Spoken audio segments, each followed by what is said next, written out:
पहले नंबर पर बेरोजगारी, दूसरे नंबर पर महंगाई, तीसरे नंबर पर भ्रष्टाचार। कि मीडिया पे 24 घंटे अंबानी जी की शादी के बारे में क्यों बातचीत चल रही है? आर्मी वाले को अग्निवीर बना दिया, पब्लिक सेक्टर को पूरा प्राइवेटाइज कर दिया, पब्लिक अस्पतालों को उन्हीं तो 20-25 लोगों के हाथ कर दिया, स्कूल कॉलेजेस को उन्हीं 30-40 लोगों को पकड़ा दिया। तो मुझे बताओ 50 और 15 कितने हुए भाई? 50 और 15 65 और 65 और 8 73 हो गए। तो तकरीबन 75% आबादी इन लोगों की है। और अभी मैंने माइनॉरिटी की बात नहीं की, वहां भी 10-15% है, ठीक है, मगर अभी हम 75% की बात करते हैं। तो 75% जीएसटी देता है, सबसे ज्यादा जीएसटी देता है। उसमें आप 5-7-8% गरीब जनरल कास्ट के लोग जोड़ दो, वो भी देते हैं। तो सब मिला के ये तकरीबन 90% हो गए। अब मैं आपसे पूछना चाहता हूं, आप मीडिया के मालिकों की लिस्ट निकालो। मैंने निकाली है, अगर आप देखना चाहते हो मैं आपको दिखा दूंगा। नहीं बिके वो अलग बात है, उस पर हम बाद में आएंगे,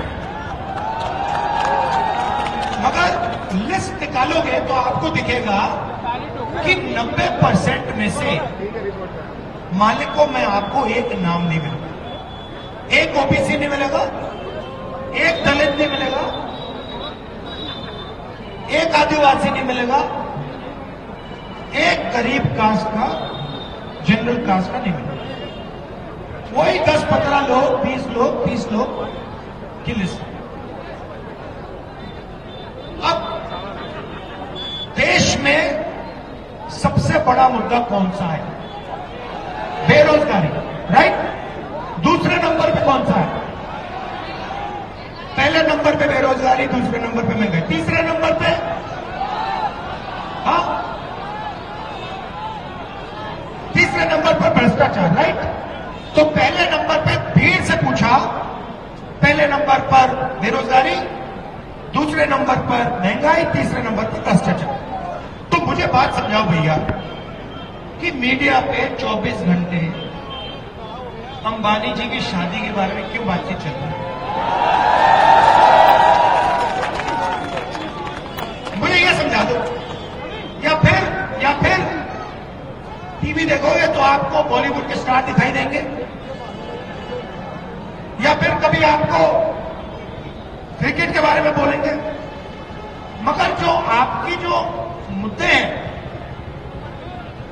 75% के मुद्दे, उसके बारे में तो बोलेंगे नहीं।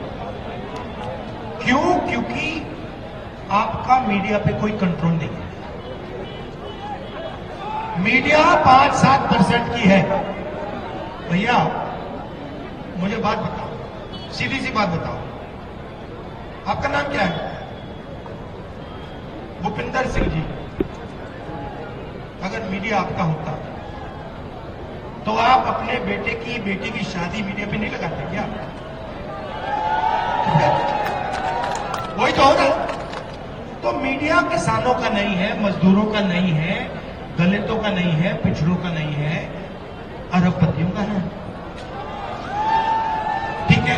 अब आप कहोगे भैया, आप 75% कहेंगे भैया हमें तो मीडिया चाहिए नहीं। आप कह सकते हो, नहीं भैया हमें मीडिया में मालिकाना हक नहीं चाहिए। तो फिर मैं आपसे पूछूंगा भैया ठीक है बताओ, मीडिया में नहीं हो तो फिर हिंदुस्तान की 200 सबसे बड़ी कंपनियों की लिस्ट निकालते हैं, उनके मालिकों की लिस्ट निकाल देते हैं। है मेरे पास, दे दूंगा, अभी करता हूं, ठहर जाओ। तो उस लिस्ट में मुझे बता दो 75% के कितने, उसमें भी नहीं हो, ठीक है? आप शायद कहो नहीं भैया हम उसमें भी नहीं जाने चाहते, हम पिछड़े लोग हैं, हमें ये नाम दे रखा है, हम उसमें नहीं जाना चाहते। तो फिर मैं आपसे पूछूंगा भैया प्राइवेट अस्पताल जो हैं जिसमें हिंदुस्तान का स्वास्थ्य बजट जाता है, उसमें आपके कितने? कोई नहीं। फिर मैं आपसे कहूंगा भैया इलाज तो आप कराते हो। जब आपके परिवार में कोई किसी को दिल का दौरा पड़ता है, इलाज तो आप कराते हो, लाखों रुपए देते हो, जीएसटी भी आपकी, इलाज का पैसा भी आपका, जमीन भी आपकी, आयुष्मान कार्ड भी नहीं चलता। फिर आप कहोगे नहीं राहुल जी, हमें ना मीडिया चाहिए, ना बड़े उद्योग चाहिए, हमें प्राइवेट अस्पताल भी नहीं चाहिए। फिर मैं आपसे कहूंगा ठीक है भैया, आपने सब कुछ छोड़ दिया, स्कूल और कॉलेजेस के बारे में बता दो। स्कूल और कॉलेजेस, प्राइवेट स्कूल और कॉलेजेस की लिस्ट निकालो, उसमें आपको मालिकों की लिस्ट निकालो, उसमें आपको एक ओबीसी नहीं मिलेगा, एक दलित नहीं मिलेगा, एक गरीब पिछड़े, एक गरीब जनरल कास्ट का नहीं मिलेगा। तो वो कहां? नरेंद्र मोदी जी कहते भारत माता की जय। भारत माता है क्या? भारत माता आप लोग हो। 75% दलित, आदिवासी, पिछड़े। जैसे आपने बोला भारत माता की जय, उसका 75% दलित, आदिवासी, पिछड़ा, उसमें गरीब जनरल कास्ट का जोड़ दो 5%, 7%। तो आप भारत माता की जय में हो कहां? आपसे रोज कराते हैं जन गण मन, आप गाते हो, झंडे को सलूट देते हो, मगर आपके लोग हैं कहां?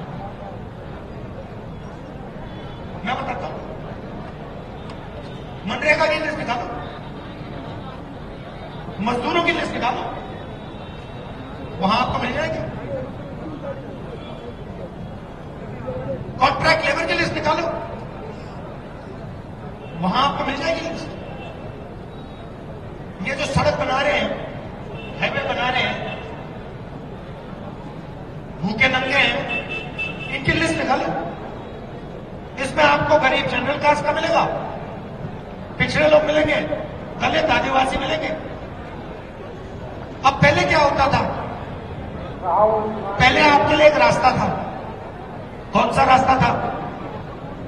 सिर हिला रहे हो, मतलब कौन सा था? क्या नाम है? हाँ गौतम जी, खड़े हो जाओ यहां पे। मेरा मैं टेस्ट लेता हूं, टेस्ट लेता हूं। क्या करते हो? पढ़ाई करते हो? क्या पढ़ाई कर? कंपटीशन की तैयारी। कंपटीशन की तैयारी कर रहे हो? मुझे बताओ, पहले पिछड़ों के लिए, दलितों के लिए, आदिवासियों के लिए, गरीब जनरल कास्ट के लिए कौन सा रास्ता होगा? घबराओ मत। नहीं जानते हो तो कौन नहीं जानता, कोई घबराने की जरूरत नहीं। पब्लिक सेक्टर, बीएचईएल, एचएल, ये एक रास्ता था, सही? हाँ, जोर से बोल भाई। ओके ओके, पहला ये था। दूसरा रास्ता था, अगर कोई देश की रक्षा करना चाहता था, सेना में जाना चाहता था, वो दूसरा रास्ता था।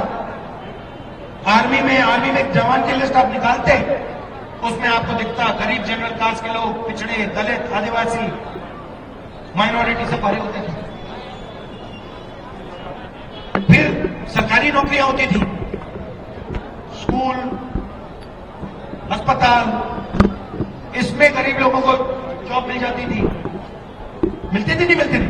जब मिलती थी सब रास्ते बंद कर दिए। आर्मी वाले रास्ते को अग्निवीर बना दिया। अभी बताओ, आर्मी वाले को अग्निवीर बना दिया। उसके बारे में अभी थोड़ा बताऊंगा आपको। पब्लिक सेक्टर को पूरा प्राइवेटाइज कर दिया। पब्लिक अस्पतालों को उन्हीं तो 20-25 लोगों के हाथ कर दिया। स्कूल कॉलेजेस को उन्हीं 30-40 लोगों को पकड़ा दिया। अब होता क्या है? आपके साथ क्या होगा मैं बताऊंगा। नाम क्या पूरा? सन्नी गौतम सर। सन्नी गौतम देखिए मैं आपको बताता हूं होने वाला क्या आपके साथ, और आप अकेले नहीं हो। सबसे पहले क्या होगा, आप सोचोगे कि यार मैं ऐसे करता हूं, मैं देश की सेवा करना चाहता हूं।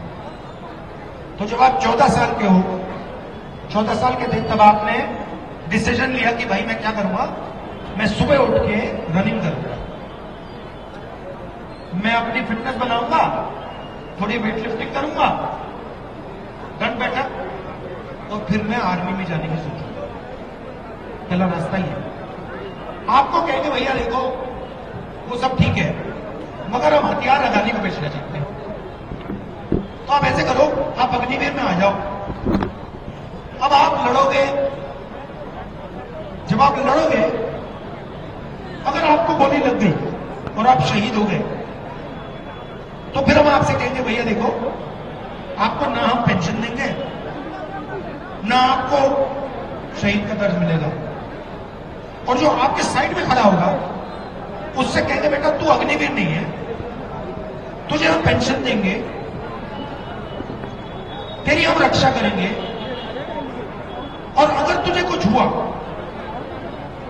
तो तुझे हम शहीद का दर्जा देंगे, और आपकी लाश पर हम हिंदुस्तान का झंडा फहराएंगे, और आपके लाश पर कोई झंडा नहीं, कोई शहीद का दर्ज नहीं। क्यों? क्योंकि आप अग्निवीर हो। तो वो रास्ता बंद कर दिया। आप आगे भैया मैं तो नहीं जाता, और अगर आप यहां आर्मी की भर्ती होती है, आप वहां जाए आज, वहां दिख जाएगा, और कोई नहीं जाता।